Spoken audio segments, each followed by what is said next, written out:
Hi friends, आज मैं आपको बताऊंगी इंदिरा एकादशी व्रत कथा। चलिए वीडियो को शुरुआत करते हैं। प्राचीन काल में सतयुग के समय महेश्मती नाम की एक नगरी में इंद्रसेन नाम का एक प्रतापी राजा धर्मपूर्वक अपनी प्रजा का पालन करते हुए शासन करता था। वह राजा का पुत्र और पौत्र धन आदि से संपन्न और विष्णु का परम भक्त था।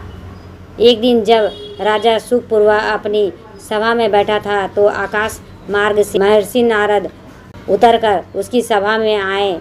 राजा उन्हें देखते ही हाथ जोड़कर खड़ा हो गया और विधि पूर्वक आसन व आराध्य दिया।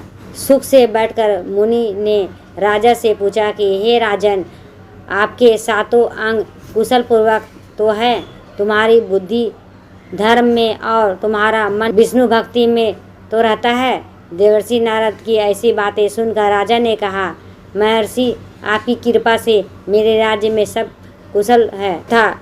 मेरे यहाँ यज्ञ कर्मादि कुशल और हो रहे हैं।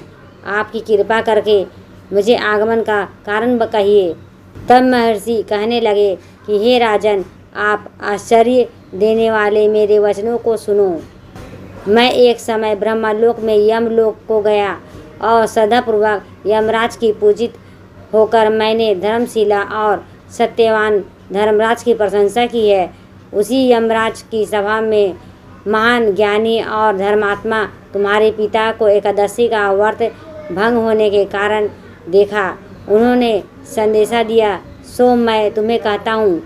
उन्होंने कहा कि पूर्व जन्म में कोई विघ्न हो जाने के कारण मैं यमराज के निकट में रहा हूँ। सो हे पुत्र, यदि तुम आशीवन कृष्ण इंदिरा एकादशी का व्रत मेरे निर्मित करो और मुझे स्वर्ग की प्राप्ति हो सकती है।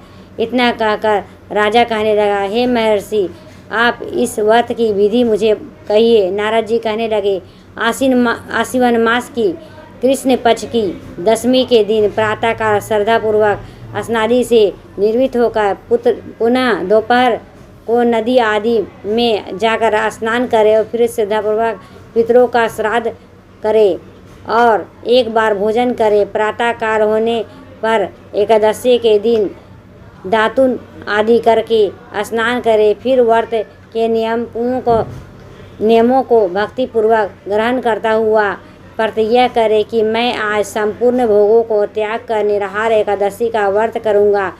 हे अच्युत, हे पुंडरीकाक्ष, मैं आपकी शरण में हूँ, आप मेरी रक्षा कीजिए। इस प्रकार नियम पूर्वक शालिग्राम की मूर्ति के आगे विधि पूर्वक श्राद्ध करके योग्य ब्राह्मणों को फलाहार का भोजन कराएं और दक्षिणा दे। पितरों के श्राद्ध से जो बच जाए उसको सूंघकर गौ को दे और तथा धूप दीप गंध पुष्प नवेद आदि में सामग्री से ऋषिकेश भगवान का पूजन करे। रात में भगवान के निकट जागरण करे। इसके पश्चात द्वादशी के दिन प्रातःकाल होने पर भगवान का पूजन करके ब्राह्मणों का भोजन कराएं। भाई बंधुओं स्त्री और पुत्र सहित आप भी मौन होकर भोजन करें। नारद जी कहने लगे कि हे राजन, इस विधि से यदि तुम अपना आलस्य रहित होकर इस एकादशी का व्रत करोगे तो तुम्हारे पिता का अवश्य ही स्वर्ग लोक को जाएंगे। इतना कहकर नारद जी अंतर्ध्यान हो गए। नारद जी के कथना अनुसार राजा द्वारा अपने बंधुओं तथा दासों सहित व्रत करने का आकाश और पुष्प वर्षा हुई और राजा के पिता गरुड़ में चढ़कर विष्णुलोक को गया और राजा इंद्रसेन के भी एकादशी के व्रत के प्रभाव से निकष्टक राज्य करके अंत में अपने पुत्र को सिंहासन पर बिठाकर स्वर्ग लोक को गया।